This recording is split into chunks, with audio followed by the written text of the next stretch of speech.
You're listening to the Intellectual Beats podcast, where our focus is elevating conversations. I'm your host, Shayla Kirkendall. Let's be honest, many of us spend our lives overthinking and getting in our own way, or talking ourselves out of opportunities even when we know deep down inside we are qualified. And sure, we have exciting moments on our journey to help us feel validated, but just as fast as we celebrate our wins, we quickly find ourselves sinking back into questioning whether we are qualified for the many assignments ahead of us. If you ever find yourself fitting into the scenario that I just described, well, this episode is going to be for you. Hey, just a quick note, I am using a different software than I have in the past to record this episode. So I'm so sorry if it sounds a little different than my other episodes. The quality may not be the greatest. Again, I am so sorry. So you may have to turn up the volume a little bit, but I promise you, and I hope and pray that the message will still find you and reach you and accomplish what it needs to do. Enjoy the episode. Hey there, welcome back to another episode. I am so glad you are able to join me today. Today, I want to talk about an issue that I am sure you have heard talked about a lot in society, which is imposter syndrome. Sorry, I can't even get the word out right. Imposter syndrome, right? And so, according to Psychology Today, around 25 to 30% of high achievers may suffer from imposter syndrome. And around 70% of adults may experience imposterism at least once in their lifetime, according to that research. So what I found out when I was looking more into the term of imposter syndrome is that it has actually been on the scene since about the 1970s. And so there's two psychologists, okay, Pauline Rose Clance and Suzanne Imes, okay. These individuals wrote a paper in 1978. It was called Imposter Phenomenon in High Achieving Women. And so I was really amazed to see that. But again, I'm amazed at how long it's been on the scene. But definitely when I think about what imposter syndrome entails, it starts to make sense that it's been on the scene for a while. We're just really, really starting to emphasize it and highlight it a lot more in society today. So according to Psychology Today, imposter syndrome is not necessarily like an official diagnosis, but it is when individuals begin to struggle with feeling like they are undeserving of their achievements and their high esteem, when in fact they actually are, okay? Usually these individuals may hold high positions in office or have many academic degrees. So again, that's this interesting study from Psychology Today. But again, nevertheless, something that, again, we've been hearing a lot in society today. So let's talk about a couple things. I want to approach imposter syndrome from this idea of answering this question of, am I qualified for this? Am I qualified? There are three definitions that I want to point out when it comes to what qualified means or what it means to have a qualification, okay, towards something. One, according to Google, means officially recognized as being trained to perform a particular job. Okay, it means you're certified for something. Being certified means you are now qualified. Another definition, according to Merriam-Webster, because you know I love looking at my definitions, it means having the required skills for an acceptable level of performance. Okay, it also has these synonyms: able, capable, competent, equal, fit, good, and suitable. Okay, I love these different adjectives, descriptors going on here, okay? If I'm capable, I'm qualified. If I'm competent, I can say I'm qualified, right? And I will say I'm guilty of imposter syndrome at times, but really I'm just guilty of feeling like, God, am I qualified for whatever season that you are calling me to at this time? Let me go over a little bit of my backstory, okay? So I graduated from college in 2018, okay? I worked in human resources after college at my alma mater, and I was grateful to God to be able to do so. During that time, I launched my blog, Intellectual Beats. I wanted it to be journalism focused. I was using it as a resume like booster because I'm also like, I always thought I was going to go in journalism. Maybe I'm uncertain now what I'm going to do, but surely if I create a platform with the blog, this could happen, right? So in 2019 is when I launched Intellectual Beats, which now has evolved also into the podcast space. But as I was working at my alma mater, I started managing my blog full time. I was working full time while trying to manage it. So, like during my lunch break, I was working on Intellectual Beats. When I got off work and got home, I'm working on Intellectual Beats. Okay, which I would say was easy to do when I first started it. As time went on, it kind of started to get a little bit more difficult because I have other tasks going on either after work or sometimes needing my lunch break to just literally be that a break. So, you know, but as is life at times, right? So then I started becoming a substitute teacher in 2019, 2020. This is when I'm also working on my journalism teaching certification. But what happens? We know the pandemic, right? And so in 2020, I'm no longer working. I'm trying to figure out what's my next move. Um, During that time, I was using my skills that I learned in college to help my church. So I'm managing my church's social media page. I I even became like a podcast sound editor for someone, and I also just started using skills to even record our pastor, who's my father at the time, record videos and put those on Facebook. Again, just kind of helping with our church's reach and really just helping to push messages out that was needed still even during the pandemic. And so in 2021, I made the decision to go back to school to get my master's. And towards the end of the first semester, I landed an internship at I would say, a top real estate company. My internship was in communications. And so I stayed with that company and then later transitioned into their digital marketing department full time. And I would say leading up to accepting the digital marketing role, I started having some doubts. Um, I started to feel like, did they really select the right candidate? Um, I started to wonder if I could live up to the expectations or responsibilities that was going to be set before me. And let me tell you why I said that. So when I was an intern, one of the cool things I thought about this internship is that they pair all the interns with a buddy. My buddy worked in the digital marketing department.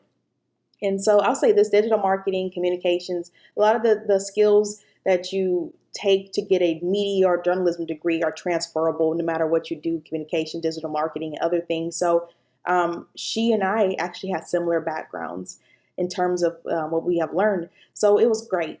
She's actually the one who recommended me for the digital marketing role that was opening. But then upon accepting that role, I began to say again, did they make the right choice? What if I let her down? What if it's like Shayla is not all that we thought she was going to be? We should have went with somebody else, someone who was qualified, someone who had previous experience already in digital marketing. That's how I started to feel. And so again, I started having doubts. Nevertheless, I still accepted the position. But I remember asking God, man, am I qualified for this? Right? Am I in over my head? Am I going to be showed up? Right? Another reason why I felt that way is because I felt like on paper, like my resume did look good. I had my experience on there from when I was helping my church, social media. I had on there from all the great things I did when I was in college, different internships I've had, news broadcasts as well as magazine. All that's on my resume. I'm like, my resume looks good, but what if I don't even match up to my resume, right? And you see how crazy I'm starting to sound? But that is what I do at times. I get in my head, I overthink. But I really genuinely start to feel like, God, I don't know about this. I really do not know if I'm qualified. And so those freelance efforts, again, that I was doing, even helping someone with the podcast, my freelance efforts, I felt like in all the skills I gleaned from my education, I just really felt like they were not going to really be what this department is actually looking for.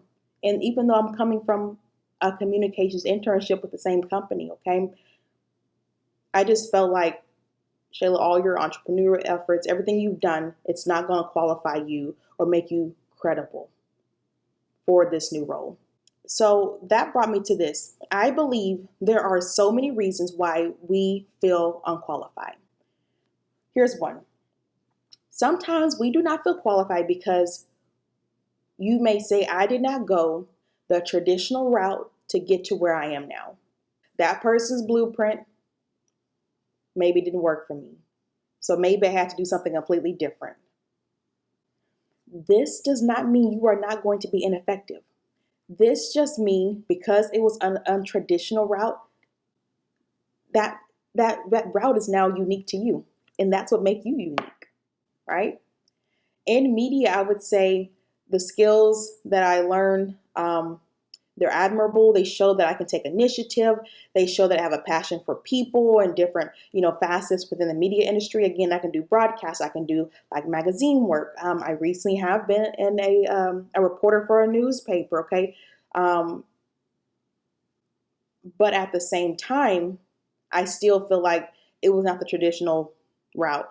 And I said that because even my media degree, it's like it's a mass media degree. It covered many different things from cinematic arts to media and journalism and to even like a little bit of like creative writing. Just so many different things that I'm grateful for now, I would say. Um, but yeah, but I didn't go to like a traditional like J school, right, journalism school, or so I just felt like that's going to disqualify me from certain things or certain opportunities. Allow me to also say this. My resume certainly qualified me, right? Like I was saying earlier, but my internal struggle made me want to count myself out. Looking at my resume, right, my skills that as a blogger, social media manager for my church, those were listed. Okay.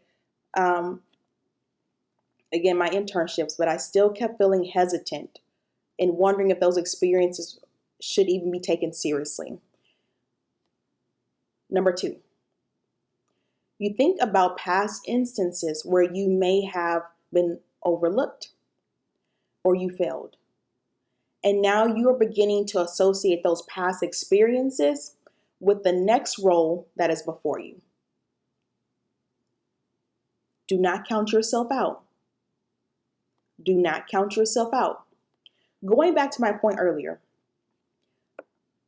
I was afraid that the things that were beginning to shift in my life, right?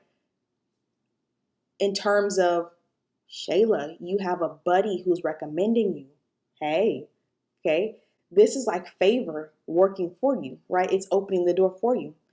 Um, but I was also starting to feel like I am undeserving of this role because someone else, if they come from an established establishment, or somewhere where it is digital marketing, they're more of a shoe-in and they should be it, not me.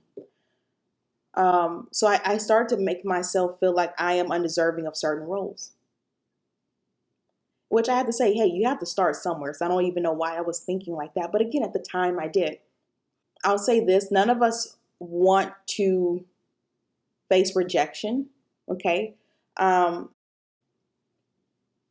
at the same time, we know we should not make ourselves feel entitled, okay, to something.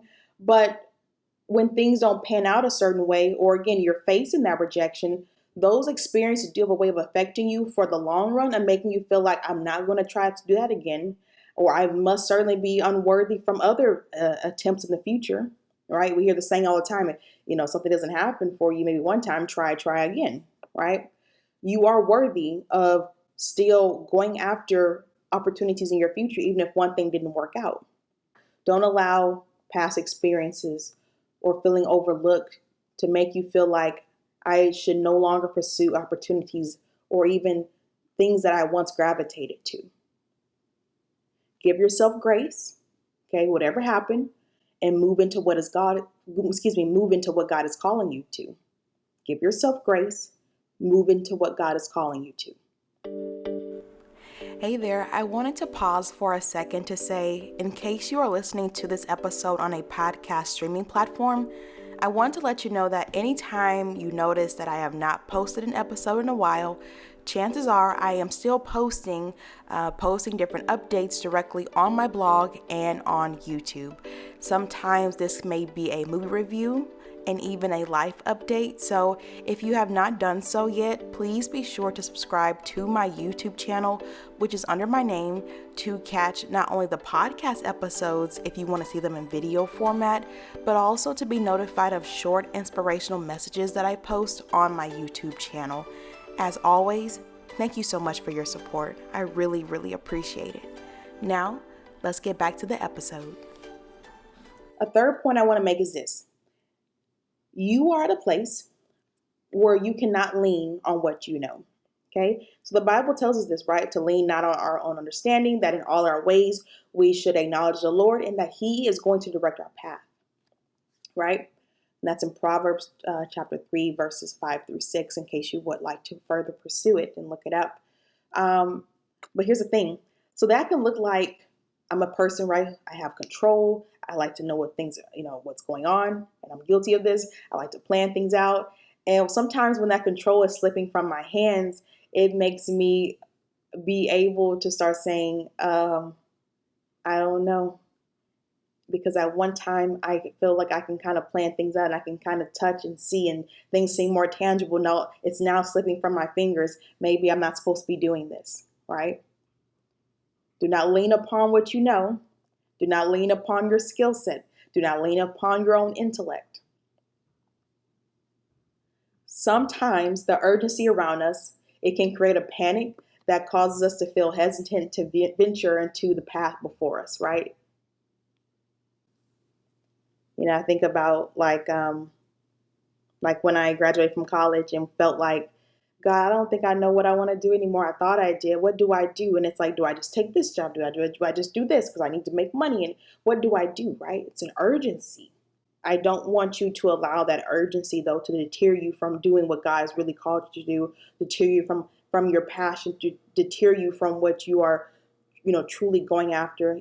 Now, don't get me wrong. I know for a season you may have to do something different, right? When I graduated from college, I never thought I would work in human resources, but hey, that came open and it was something I pursued while allowing me to also work on something else. Another thing I want to say is the reason why you cannot lean on what you know, you cannot afford to lean on your own understanding, is because sometimes things are not going to make sense to you.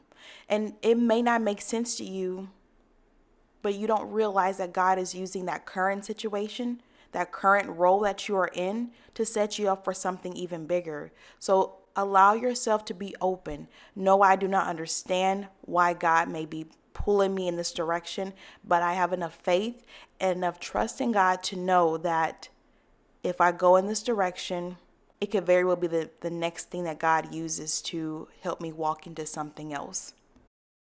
So another point I want to make is why you may feel unqualified is, well, you find yourself pointing out your flaws, right? And so this reminds me of Moses in the Bible, right? God has commanded Moses, okay, to deliver a message to Pharaoh. And basically Moses is like, I can't, God. I am slow of tongue. I'm slow of speech. And you may be familiar with this already. We use our flaws. We point those out to God as if He does not already know us and what we have going on as reasons why we cannot fulfill a certain mission. Reasons why we cannot do something.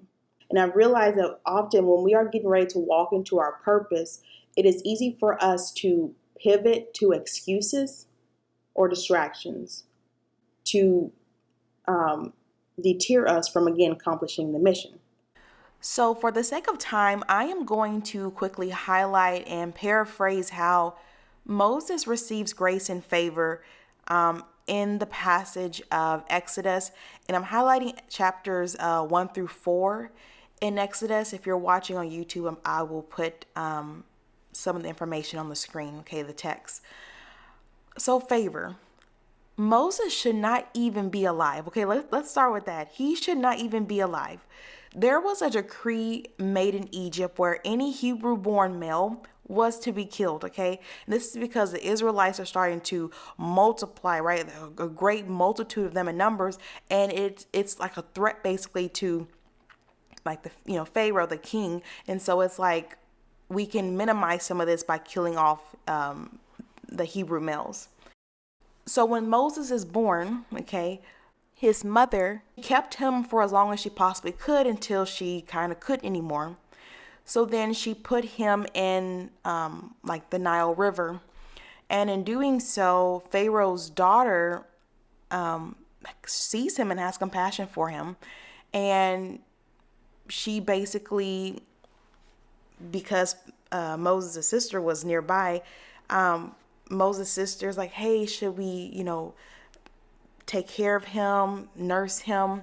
And in doing so, Pharaoh's daughter later on adopted him essentially when he got a little older. And can I just say, you never know how God is going to use your unique birth, your unique situation, right? I mean, Pharaoh is essentially like Moses's adopted grandfather, which I don't think I don't think Pharaoh knows that his daughter did this, taking on Moses at a young age. But again, the fact that it's now Pharaoh, Moses having to go basically speak to Pharaoh is it's an amazing thing to me. Let's talk about the grace factor, right? So there are 5 different times that I counted that I realized Moses is giving God excuses as to why he cannot be used for this assignment to go speak to Pharaoh to let the Israelites go. Okay? I'm going to paraphrase for the sake of time. Okay? Excuse number 1. Moses questions his own worth or ability. He says, "Who am I that I should go to Pharaoh and bring the Israelites out of Egypt?" And God tells him that I will be with you. Okay? He's giving him this reminder. The second excuse we see, Moses begins to hesitate because he believes that the Israelites are going to want proof or some kind of verification to validate who exactly sent him. Okay, they say, Moses says, "Suppose I go to the Israelites and say to them, 'The God of your fathers has sent me to you,' and they ask me, 'What is his name?' Then what shall I tell them?" And I could say his insecurities are valid for sure for him to feel this way, but you notice he's already making up all these hypothetical scenarios that could happen, right? They have not even panned out, but again, he's already getting in his own head and being fearful. But God begins to tell him that you tell them, "I am who I am," right? This establishment, the covenant that God has made long with Abraham, Isaac, and Jacob has already been there. It's embedded in the Israelites, like culture per se. So him saying I am who I am when it comes to who God is validation enough. Okay. But remember, we talked about capable, equal, fit, all of that earlier in our definition of what it means to be qualified. So he's like, if they try to see if I'm qualified for this, what should I tell them, right?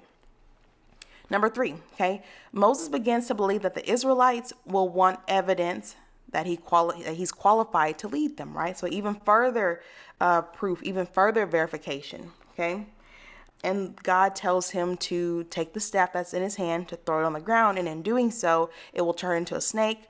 When Moses begins to grab it by the tail, it will turn back into the staff. And this is again it's going to be the evidence needed to show the Israelites this is the man that God has called to lead them. The 4th excuse Moses still tries to bargain with God on is he brings up his flaws, right? Like I mentioned earlier. And God even says, "I will teach you." And I actually love what he says. God says, "Who gave man his mouth? Who makes him deaf or mute? Who gives him sight or makes him blind?" Right? God is like basically saying like, hey, all of these capabilities, the many facets of us as people, I gave them to you. So guess what? I will teach you how to use what I already gave you. And then the 5th excuse. And at this point, Moses is instantly disqualifying himself and asking God to give the assignment to someone else. Moses tells God, "Pardon your servant, Lord. Please send someone else." And it reads, "Then the Lord's anger burned against Moses." Okay, I know that may have seemed like a lot, so let's just break it down like this. You may be familiar that 5 is the number associated with grace in the Bible, okay? And so, or even like favor, grace and favor. And so the fact that God still is able to use him while he is making excuses, please know that God will do the same with you. But also, I will say, God still has a right to be angry if you're not moving in obedience, or God has a right to still be angry with you if he has said you're going to do it and you're still trying to basically fight and bargain with him. But it doesn't mean he will not use you. So if you found yourself feeling like, I know I have been bargaining with the Lord, trying to reason with him, try to shift the weight and trying to shift the responsibility to someone else, maybe now is the time to go back to him and say, okay, Lord, I know in the past season I did not do what you told me to do. I know in the past season I tried to get someone else to carry the weight, but God, now I'm ready and I'm willing to carry and do what you told me to do. However, even though God is angry in this moment, he's still able to comfort Moses by telling him, I'm going to send a familiar helper to you, right? A familiar person. That's his brother Aaron. And essentially, we're talking about this in church, and I've been hearing it by other individuals too. This is where destiny helpers come along. And isn't it amazing how God knows what we need and who we need to help us? It does not change the fact that we are still going to be tasked with whatever it is God has called us to. But it's such a beautiful and special thing that God is like, I know you have a weakness and insecurity in this area. Tell you what, I'm going to send someone to help you in that area. Even though I am also still going to shape you and prepare you and build you up for that moment. But I'm going to still send someone to help be a source of encouragement for you. Because the fact is, Aaron is already qualified, right? The God even says in the word, I know he can speak well, but we cannot deny the fact that God often uses those who cannot rely solely on their own ability, right? Remember the point I mentioned earlier. Sometimes you get to the point to why you begin to even ask yourself if you're qualified, because you find yourself being in a place where you cannot rely on your own knowledge, probably your own ability. It's like, I have the ability, I have the gift, but it's like I may not be confident enough to use it in this season or to this capacity. However, what did God tell Moses? I'm going to teach you, right?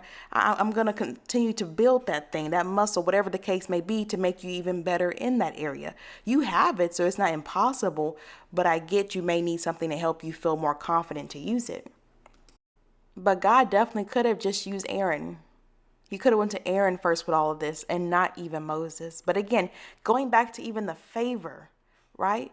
God already knew who he needed to use, who he wanted to use. The moment the Israelites' cry began to reach him due to the Israelites being enslaved, he chose Moses. And so many of us, okay, those of you who are listening, I mean, you may feel like, God, am I tasked for this? God already has his favor upon you. And so though you may not feel qualified, though you may feel like, gosh, am I in the right place? You were born for such a time as this. He called you and he put his favor upon you to use you in a particular season. Think about another story in the Bible, the David and Goliath story. And we may already know it, right? David is charged with going before a giant, okay? And he has to use what is in his hands, okay? What appears small in his hands, right, ends up being the mighty thing to conquer the giant, right? And, I remember I was in school one time before my master's degree, and my professor brought this point up, urging us to use what is in our hands, especially as media individuals. And we hear this said all the time. Sometimes you can just pick up that cell phone and record, pick up that cell phone and video something, right? Use what's already at your disposal. Use what God has already given you to accomplish what it is, okay? And I'll say this: if you have not taken anything else I say away from either this point or this episode, please know that what you view as a flaw, God views as an advancement for his kingdom, right? Moses, God, I can't speak. I'm not eloquent. I cannot articulate. I can't even get the words out like I want to. But yet Moses was used to be the one to deliver the plague messages to Pharaoh. Moses is the one used to have a staff in his hand to perform miracles. Moses is the one that, yes, has killed someone, though it was because, he sees fighting going on, sees someone basically attacking his fellow brethren, again, as a Hebrew, um, and commits a violent act, which, yes, results in death, but God still can use him. So not even your past can disqualify you from being used by God. Not even your past can disqualify you from turning over a new leaf, essentially. Okay? The flaws that you think you have, yes, in our sight, we may point them out. God still views that as advancement for his kingdom. Okay? You are called to whatever it is. Okay? You're not getting out of it that easy. You see that with Moses. Moses is like, hey, let someone else do it. And God is like, okay, your brother's coming along. He's already on the way. He can go with you. But even though he's going with you, you are still going to speak and do what I've called you to do first.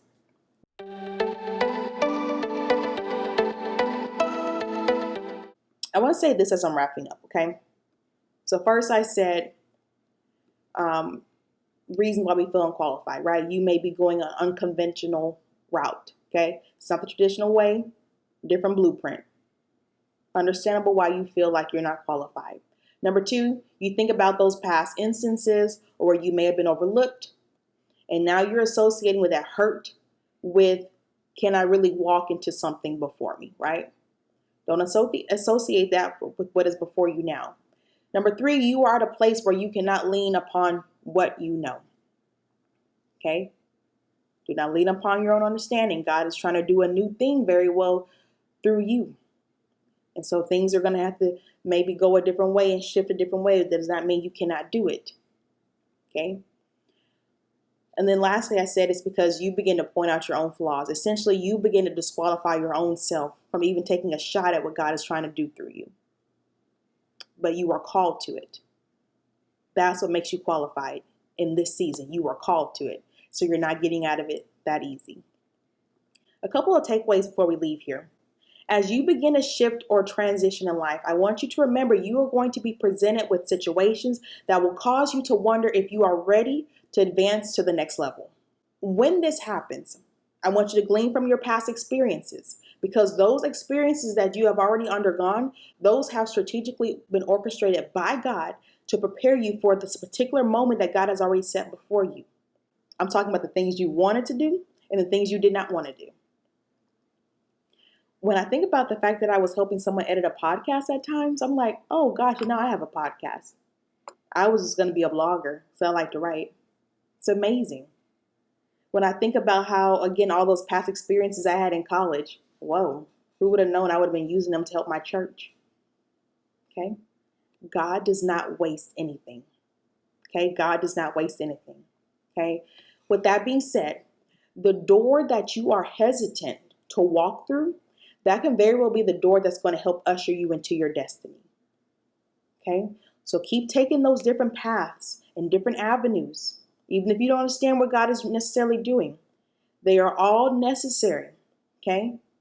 But you may be like me sometimes, where I find myself stopping and not wanting to keep on moving. Okay? Moving forward in faith, right? Moving. That door that you are hesitant to walk through can very well be the door to help usher you into your destiny, into your next season. And so if you feel inadequate or you feel unprepared to walk through whatever door this is, right? Maybe some of you have just graduated from college, and now it's like, oh, this is a whole new life I'm getting ready to venture into. Maybe I'm getting ready to go to college. This is a whole new thing I'm getting ready to walk into. I want you to remember that you are already equipped for what God is calling you to. You have to begin to trust God, and remember to also trust yourself, because why? He's already equipped you. You got to move forward knowing that whatever else is needed in this season, along this journey, God is going to supply you with it. But you got to trust the process. Okay? The journey that you are on, it has a purpose. Every single part of it. Never feel ashamed of the steps or avenues that you had to take to get to where you are now. It may look different from your neighbor, and that's perfectly fine. Because again, you are unique, and God made us a path unique just for you. You are in a season of getting closer to where you want to be in life. Okay? So I want you to know this. As you are on this journey, as you are on this path, one of the ways that you're going to know if you are qualified for the journey, for the path you are on, is God is going to send confirmation. God will put people or situations before you to help you know that you are on the right track. God continues to reveal to me every single day why he closed certain doors and then why he opened certain doors to help me to get to where I am today. And I am praying that he will do the same thing for you. Remember, whether you feel qualified or not, whatever door God has set before you, it's time to walk through it. Because why? You're called to it. I know you're hesitating. I get it because I do it. I do it also. I'm guilty of it. And as I'm telling you this, I'm also ministering to myself when I say it's time to walk through it. The door you are hesitating to walk through could very well be the door that ushers you into your next destiny. It's time to walk through the door. That is your challenge for today. Walk in whatever God is calling you to do. Okay, take a step. Take the first step. Is it writing something? Take the first step. Is it maybe doing things that's going to cause you to pick up the camera and to record something? I don't know. Is it doing something that's going to cause you to say, I'm going to start baking in my kitchen. Next thing you know, God's going to give me a bakery of my own one day. Taking the first step. It's taking this first step, picking up the phone and calling someone that God is telling me I need to start talking to, maybe ministering to, and then it starts this chain reaction. I don't know. Take the first step. God even tells us in his word, when you hear my word, right? When you hear the voice of the Lord, that you should not harden your heart. Okay. So walking in obedience, being sensitive to what the Holy Spirit is telling us to do. Okay. Because I've noticed this too. At the end of the day, you know what God is calling you to. It doesn't leave you alone. You go to bed with it. You wake up with it. You know what God is calling you to. You have a sense of it. But again, sometimes it's that hesitation of when, God, do I actually take the steps to walk in it? Take the step today, because your future self is depending on you making the effort, you moving forward in faith, you walking in obedience to be able to make it to the next season. So you are qualified. And you're qualified, why? Because you're called to it. Thank you for joining us this week on Intellectual Beats. Did you enjoy the conversation? Follow us on Facebook and Instagram and let us know what you thought about this episode. You can also visit our website at intellectualbeats.com for more content. Don't forget to subscribe, review, and rate this podcast so we can continue bringing you content that will engage, uplift, and challenge you to make an impact in your everyday life.